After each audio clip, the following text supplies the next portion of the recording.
Most welcome back to my YouTube channel Iraqi Dinar Updates. A lot of people get upset when I say this, but let me be honest here, we all want the same thing at the end of the day.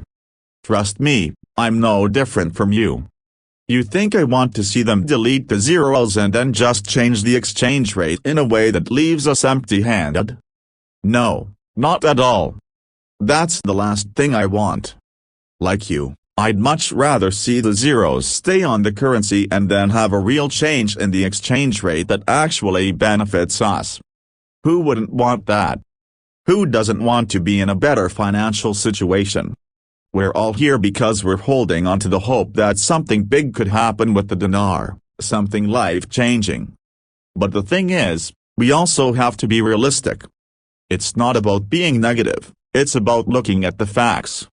I'm just trying to tell you what's more likely to happen based on what's being discussed publicly and what the officials in Iraq are saying. When you listen to their interviews, read their statements, and follow the central bank's updates, they've been talking about deleting the zeros for years. It's not something they've just suddenly brought up. It's a long-standing conversation that keeps coming back. Every time reforms are mentioned or plans for monetary restructuring are announced, that phrase "delete the zeros" pops up. So we can't ignore that. It's not just some side conversation. It's been part of their plan for a long time, and it's being discussed more and more. Now, I understand the frustration. When people hear "delete the zeros," they immediately think the worst. They think it means the end of the dream, that all the dinar they're holding will become worthless overnight. But it's important to understand what "delete the zeros" actually means in their context. It doesn't necessarily mean that you lose everything.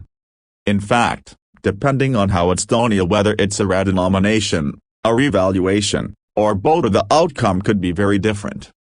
But what I'm trying to say is that the conversation they're having right now is more centered around removing those zeros for accounting and monetary purposes, not just flipping a switch and making everyone rich. And there's something else that's starting to be talked about more and more, and honestly, I don't like it. That's the central bank digital currency, or CBDC.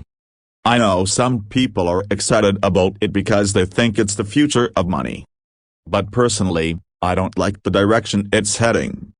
A CBDC gives the government and the central bank way more control over your money. Every transaction could be tracked. Every purchase, every transfer, it could all be monitored. And if they decide to put restrictions on how or when you spend your money, or even who can use the digital dinar, that's a huge shift in personal freedom. That's not the kind of system I want to see. I believe in financial freedom and privacy, and a centralized digital currency could take a lot of that away. That's something I think we should all be paying attention to, especially if we're investing in this currency. So don't think I'm against the idea of the dinar going up in value or people making money from it. I'm right there with you. I want that too. But I'm also going to keep it real with you and talk about what's being said by the people who actually control this stuff. We need to be prepared for all possibilities. Hope for the best, but understand what's actually being discussed and what it means. That's all I'm trying to do here. We bring you the most realistic and informed updates so you can make smart decisions.